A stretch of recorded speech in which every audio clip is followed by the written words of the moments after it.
become more compelling in the light of the developments, political developments in our country today. Why? Because of the ongoing impeachment complaint that has been filed against our beloved Vice President Sara Duterte, it has become incumbent upon us to give a deafening support not only to Pastor Apollo Siquiboloy, pero lahat na ng mga iniindorsong kandidato ng ating mahal na Presidente, Sir Rodrigo Duterte. Pwede ba yan? Suportahan natin si Pastor Apollo Siquiboloy, pero suportahan din natin si Senator J.V. Hinlo. Suportahan din natin si Kuya Ipe Salvador. Pwede ba yan? Suportahan din natin ang magiting matalino na abogado si Atty. Raul Lambino. Suportahan din natin ang ating pinakamamahal na matapang na general. Sino yan? Si Senator Bato de la Rosa. Suportahan din natin ang gwapo, matalinong abogado. Sino yan? Si Senator Jimmy Bundok. Suportahan din natin ang mga kandidato pang iba. Kundi, sino yun? Yung ating Mr. Malasakit, Senator Bongo. Suportahan din natin yung mahal ni Senator, ni Presidente Duterte. Sino yun? Ang suportado po ng mga katutubo natin, si Senator Kapuyan. At suportahan din natin yung mga party list na nandito po at nagsalita ngayong hapon at ngayong gabi. Pwede ba yun?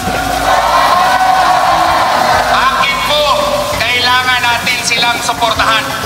Suportahan natin sila because just in case yung impeachment complaint po ay ipapatuloy sa next na Senado, kailangan natin ang kanilang suporta para hindi makuha yung required 2/3 vote ng Senado. Kaya kailangan tayo, vote straight tayo ngayon na eleksyon.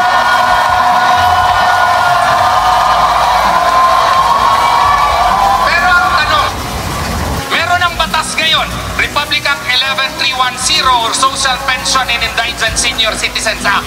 Pero po ang batas na ito, ang objective po nito is to rationalize ayuda system. Yung ayuda ngayon kasi, wala pang klarong batas yan. Kaya kung sinong bibigyan ng mga ayuda, yung mga lakas sa kapitan, lakas ng congressman, lakas ng mayor, di ba po?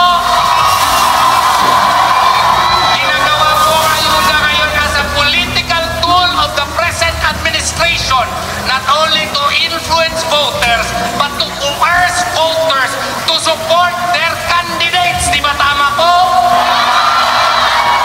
Walain dapat yung mga palakasan sa politiko para po yung mga poorest of the poor talaga ang maaayudahan. Ang gusto nga ni Pastor, pag ma-identify ito, dapat may publication requirement din. Pwede makuha ang listahan. Hindi naman ipapublish kasi nakakahiya yun. Kung gusto mo makakuha ng listahan, pwede, available yun. Bakit? Kaya para meron ding remedy. Yung driver ng kapitan, yung kanyang kabit na naging ayuda na, o yung kanyang mga girlfriends, pwede rin questionin doon sa korte para magkaroon ng summary hearing. At kung ma-prove na wala siyang karapatan, pwede siyang tanggalin at palitan. Di ba maganda po? Alam niyo po, katulad po ni Pastor Kibuloy at ni Senator Bato, na hindi kami politiko,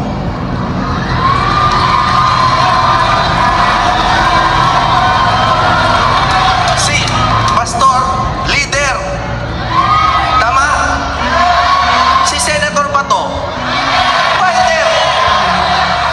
Lalo naman ako hindi politiko. Dahil ako po, kahit nag-abogado ako, no, nag-singer ako po ang gusto ko pag-ibig lang, kaya ako po lover.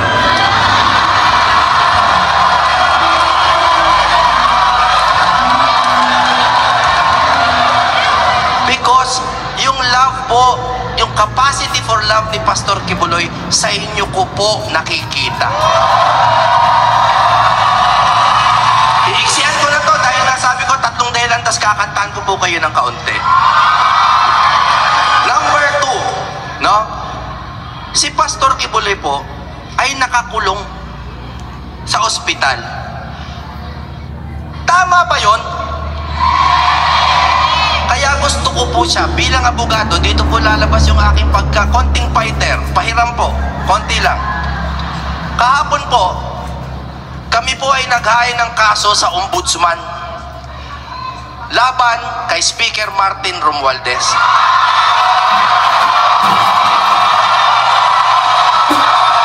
Bakit? Hindi po.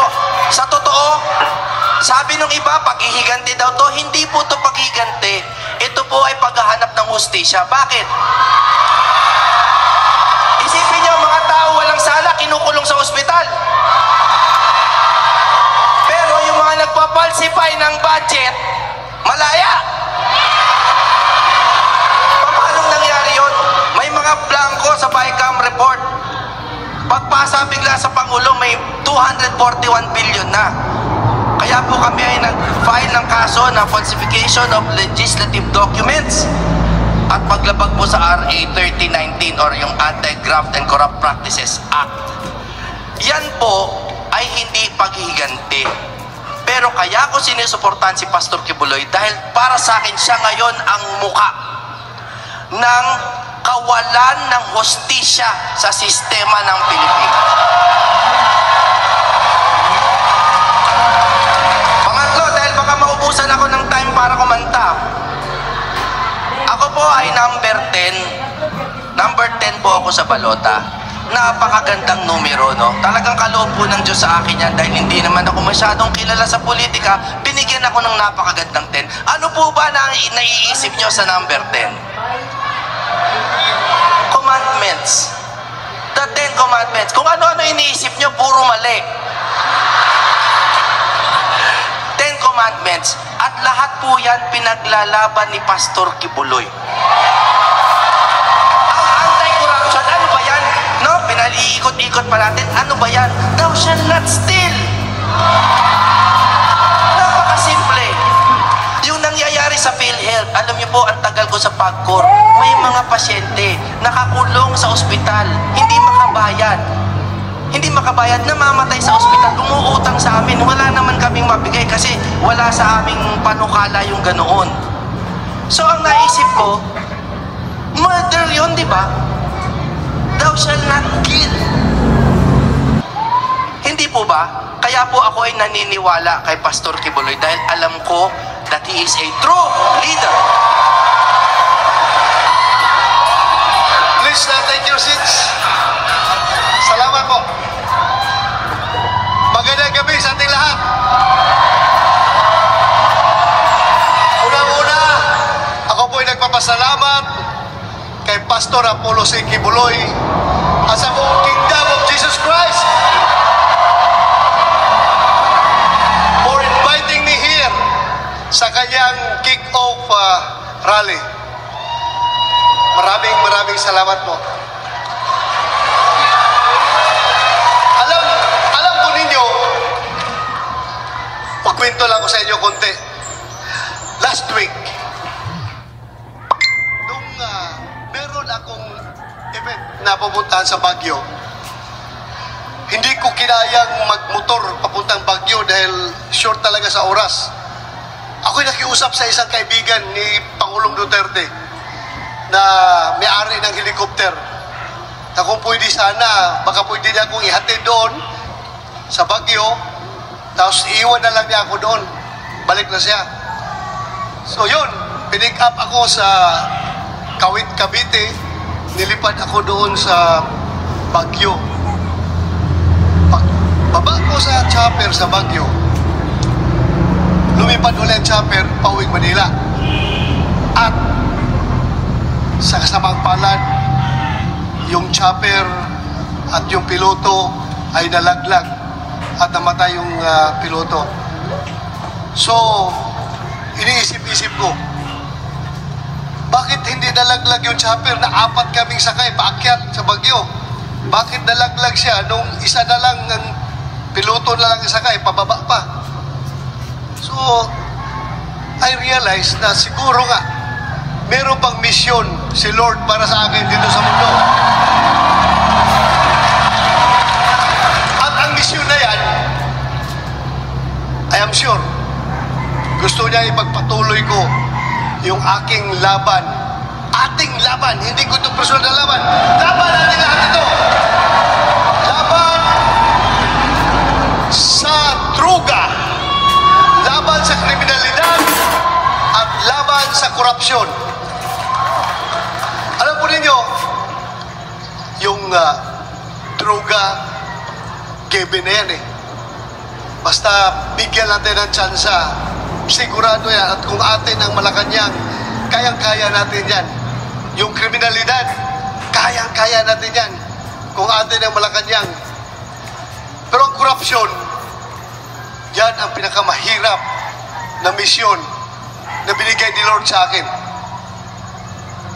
Alam nyo, kahit anong objection gagawin ko, maubos yung aking kagasigan ng objection, Your Honor. Objection, Mr. President. Kahit na hindi tayo pakinggan, kahit na mag-walk out tayo, pakita natin na galit tayo, walk out tayo, galing dyan sa proceedings, walk out tayo, wala pa rin mangyayari.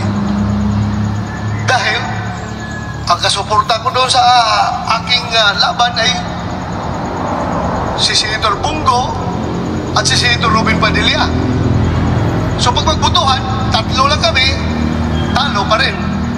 So useless yung aking pagsumikap. Ay, hindi naman actually useless, pero sayang. Hindi siya talagang hindi natin nakuha ang ating kagustuhan. Kaya ako ngayon nakikiusap sa inyo.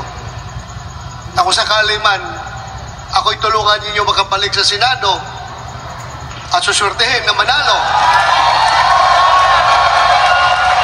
Itutuloy ko yung laban na yan. At ang laban na yan ay kayang-kaya kong gawin.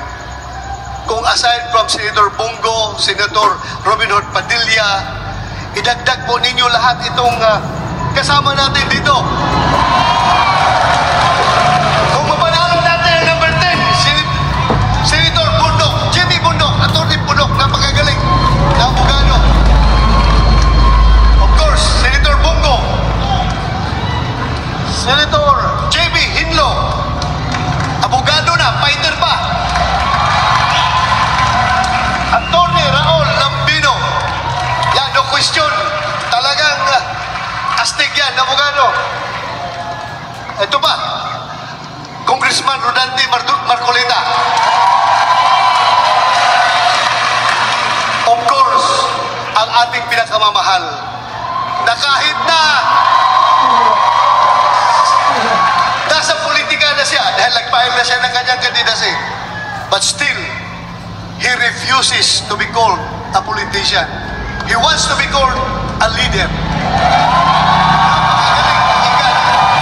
Kaya ako rin, kahit na naka-one term na ako bilang senador, gagayahin ko si Pastor. I don't want to be called a politician.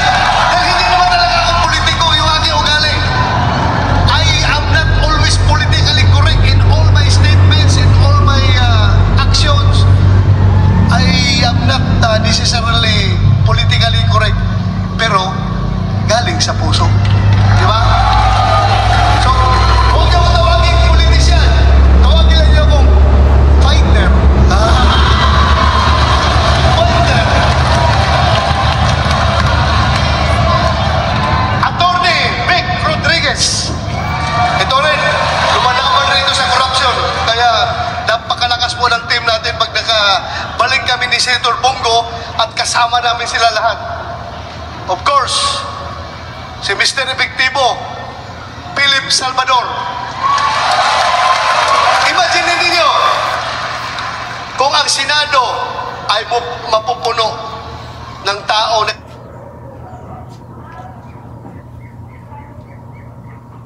kagaya namin, itong lahat na andito ngayon, makita mo kung yang mga tao na yan makaupo sa Senado, tapos ang problema ng Pilipinas. Maraming salamat!